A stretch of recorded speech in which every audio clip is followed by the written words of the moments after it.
പാതിവില തട്ടിപ്പുമായി ബന്ധപ്പെട്ട് സംസ്ഥാനത്ത് വിവിധ പോലീസ് സ്റ്റേഷനുകളിലായി നിരവധി പരാതികളാണ് പാതിവിലയ്ക്ക് സ്കൂട്ടർ തരാമെന്ന പേരിൽ പറഞ്ഞു പറ്റിച്ചു എന്ന് പറഞ്ഞ് ഇതിനോടകം എത്തിക്കൊണ്ടിരിക്കുന്നത്.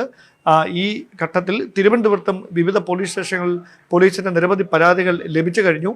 സായിഗ്രാമം ഡയറക്ടറായിരുന്ന ആനന്ദകുമാർ ആണ് ഇതുമായി ബന്ധപ്പെട്ട് തങ്ങളെ ബന്ധിപ്പിച്ചതെന്നാണ് NGO കോൺഫെഡറേഷനിലെ മറ്റ് അംഗങ്ങൾ വ്യക്തമാക്കുന്നത്. അവർ ഇപ്പോൾ നമ്മളോടൊപ്പം ചേരുന്നു. എന്താണ് നിങ്ങളുടെ പേരെന്താണ്? എൻ്റെ പേര് ഹജികുമാർ എന്നാണ്. ഞങ്ങൾ നാഷണൽ NGO കോൺഫെഡറേഷൻ്റെ ജില്ലാ സെക്രട്ടറിയാണ്. ഇദ്ദേഹം ജനറൽ സെക്രട്ടറിയാണ്. ഞങ്ങൾ സായിഗ്രാമിലെ ഡയറക്ടറായിരുന്ന ആനന്ദകുമാർ സാറ് പറഞ്ഞിട്ടാണ് ഞങ്ങൾ NGO കോൺഫെഡറേഷനിൽ അംഗമാവുന്നത്. ആദ്യം 2021 നമ്മൾ അംഗമായി. 2022 ആയപ്പോൾ പല പദ്ധതികളും നടപ്പിലാക്കുന്നതിൻ്റെ ഭാഗമായി നമുക്ക് തയ്യൽ മെഷീനുമായിട്ട് വന്നു. അന്ന് നമ്മളെ ഇൻട്രൊഡ്യൂസ് ചെയ്തിരുന്നത് അനന്തകൃഷ്ണനെയാണ്. അനന്തകൃഷ്ണൻ നമുക്ക് വേണ്ടിയുള്ള കാര്യങ്ങളൊക്കെ ചെയ്യുമെന്ന ഒരു കോർഡിനേറ്ററായി വന്ന ആളാണ്. അതേ ഇപ്പോൾ സായിഗ്രാമിലെ ആനന്ദകുമാർ സാറിൻ്റെ നിർദ്ദേശം അനുസരിച്ചാണ് ഞങ്ങൾ ഗുണഭോക്താക്കളിൽ നിന്ന് ഗുണഭോക്തൃ വിഹിതം വാങ്ങുകയും ഗുണഭോക്തൃ വിഹിതം വാങ്ങി ഞങ്ങൾ അവർ നിർദ്ദേശിച്ച അക്കൗണ്ടിലോട്ട് പണം അടയ്ക്കുകയും ചെയ്തു. എത്ര എമൗണ്ട് ആണ്? ആദ്യഘട്ടത്തിലേക്ക് ഞാൻ ആ 2 വർഷവും ഞങ്ങൾ കൊടുത്ത എല്ലാ പ്രോജക്റ്റുകളും നമുക്ക് നടപ്പിലാക്കി കിട്ടി. ഏകദേശം എൻ്റെ സംഘടന ഏകദേശം 840ഓളം തയ്യൽ മെഷീൻ കൊടുത്തു, 320ഓളം ലാപ്ടോപ്പുകൾ കൊടുത്തു, പിന്നെ 136 ടൂ വീലറുകൾ വിതരണം ചെയ്തു. അതനുസരിച്ച് വീണ്ടും ഞങ്ങൾ ആ പുതിയ പ്രോജക്റ്റുകൾ കൊടുത്തപ്പോൾ ഇപ്പം 3 കോടി രൂപയുടെ പ്രോജക്റ്റാണ് നമ്മളവിടെ കൊടുത്തിട്ടുള്ളത്. നമ്മൾ എമൗണ്ടായി 3 കോടി രൂപ കൊടുത്തിട്ടുണ്ട്. ഇപ്പം നമ്മുടെ തിരുവനന്തപുരം ജില്ലയിൽ തന്നെ നമ്മൾ 6 കോടിയുടെ പ്രോജക്റ്റ് നമുക്ക് ഇനി നടപ്പിലാക്കാനുണ്ട്. ഉണ്ട്. അപ്പം ഇതിൽ എത്ര രൂപയാണ് കബളിപ്പിക്കപ്പെട്ടിരിക്കുന്നത്? അതായത് നിക്ഷേപകർക്ക് ഈ പാതിവിലയ്ക്ക് നൽകാമെന്ന് പറഞ്ഞ് വാങ്ങുകയും എന്നിട്ട് കൊടുക്കാതിരിക്കുകയും ചെയ്ത എമൗണ്ട് എത്രയാണ്? തിരുവനന്തപുരം ജില്ലയിൽ ഏകദേശം 6 കോടി രൂപയുടെ പ്രോജക്റ്റാണ്. നിങ്ങൾ വഴി മാത്രം? ഞങ്ങൾ NGO കോൺഫെഡറേഷൻ തിരുവനന്തപുരം ജില്ലാ കമ്മിറ്റിയിൽ നിന്നും പോയത്. അതെ. അപ്പോൾ ഇതിൽ അവസാനം നിങ്ങൾക്ക് കിട്ടിയേക്കുന്ന ഉറപ്പെന്താണ്?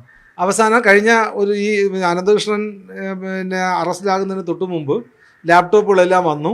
ഒരാഴ്ചയ്ക്കുള്ളിൽ കേരളത്തിൻ്റെ എല്ലാ ഭാഗത്തും ലാപ്ടോപ്പും തിരുവനന്തപുരത്തും എല്ലാ ലാപ്ടോപ്പും എത്തിച്ചേരും. 2 ദിവസത്തിനകത്ത് എത്തിച്ചേരും ഞങ്ങൾക്ക് ഉറപ്പ് വന്നിരുന്നു. ആ ഉറപ്പ് വരുന്ന ദിവസമാണ് അദ്ദേഹത്തിനെ അറസ്റ്റ് ചെയ്തതായിട്ട് നമുക്കറിയാൻ കഴിയുന്നത്. അപ്പോൾ ഇതിൽ ഇദ്ദേഹത്തിന് നേരിട്ട് പങ്കുണ്ടെന്നാണോ നിങ്ങൾ ആരോപിക്കുക? ആനന്ദകുമാറിന് നേരിട്ട് പങ്കുണ്ട് എന്നാണ് അദ്ദേഹത്തിന്റെ അറിവോടെയാണോ? എന്താണ് നിങ്ങൾ? ഉറപ്പായിട്ടും ആനന്ദകുമാർ സാറിന്റെ പൂർണ്ണ അറിവോടുകൂടിയാണ് ഈ പ്രോജക്റ്റുകളൊക്കെ ആരംഭിച്ചത്.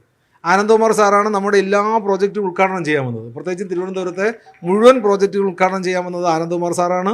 ആനന്ദകുമാർ സാറ് എല്ലാ പ്രോജക്റ്റും ഉദ്ഘാടനം ചെയ്യുമ്പോൾ പറയാറുണ്ട്, ഇത് CSR ഫണ്ട് ഉപയോഗിച്ചുള്ള നമ്മൾ കഷ്ടപ്പെട്ടുണ്ടാക്കി തരുന്നതാണ്.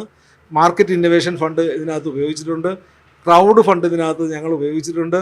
ഇങ്ങനെ ബൾക്ക് പർച്ചേസ് ചെയ്യുമ്പോൾ കിട്ടുന്ന ലാഭവിഹിതം ഇതിനകത്ത് ഉൾക്കൊള്ളിച്ചുകൊണ്ടാണ് പാവങ്ങൾക്ക് ഞങ്ങളിത് തരുന്നു എന്നാണ് ഞങ്ങളോട് പറഞ്ഞത്. അല്ല, അപ്പോൾ ഒരു സംശയം കൂടി, നിങ്ങൾക്ക് ഇതിൻ്റെ ഒരു ഫിനാൻഷ്യൽ ബെനിഫിറ്റ് അങ്ങനെ, അതായത് നിങ്ങൾ ഈ പാതി വിലയ്ക്ക് ഇത് വാങ്ങുന്നതിനായി പണം നിങ്ങൾക്ക് എന്ത് ബെനിഫിറ്റാണ് അവർ? ഞങ്ങൾ തിരുവനന്തപുരം ജില്ലയിലെ സന്നദ്ധ സംഘടനകളാണ്. നമുക്ക് ബെനിഫിറ്റുകൾ നോക്കിയൊന്നും അല്ലല്ലോ ഞങ്ങളൊരു കാരുണ്യ പ്രവർത്തനവും സന്നദ്ധ സംഘടന ചെയ്യുന്നത്.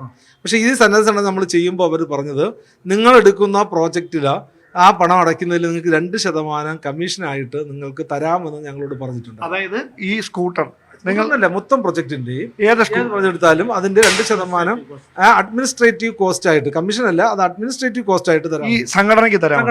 ആ അഡ്മിനിസ്ട്രേറ്റീവ് കോസ്റ്റ് വെച്ചിട്ടാണ് ഞങ്ങൾ തിരുവനന്തപുരം ജില്ലയിലെ എല്ലാ പ്രോഗ്രാമുകളും നടത്തിയത്. കാരണം മന്ത്രിമാരെ കൊണ്ടുവന്ന് ഉദ്ഘാടനം ചെയ്യിപ്പിക്കണം, സമൂഹത്തിൽ ഉയർന്ന ആൾക്കാർ ഉദ്ഘാടനം ചെയ്യിക്കണം, അത് കഴിഞ്ഞ് വരുന്ന സാമൂഹ്യ പ്രവർത്തനങ്ങൾക്ക് പണം കണ്ടെത്തണം. അതെല്ലാം ഈ അഡ്മിനിസ്ട്രേറ്റീവ് കോസ്റ്റ് വെച്ച്. ഈ തുടർ നടപടി എന്തായിരിക്കും? നിങ്ങൾ എന്താണ് ചെയ്യാൻ പോകുന്നത്? ഞങ്ങൾക്ക് ഈ പാവങ്ങൾ നമ്മൾ കബളിക്കപ്പെട്ടു എന്ന് ഇപ്പം നമുക്ക് മനസ്സിലായി. ആനന്ദകുമാർ സാർ നമ്മളെ പറ്റിച്ചു എന്ന് നമുക്ക് മനസ്സിലായി. നമുക്കതുകൊണ്ട് നമുക്ക് മറ്റൊന്നുമല്ല, ഞങ്ങൾ ഗുണഭോക്താവിൽ നിന്ന് വാങ്ങിക്കൊടുത്ത തുക അവർക്ക് തിരിച്ചു നൽകണം.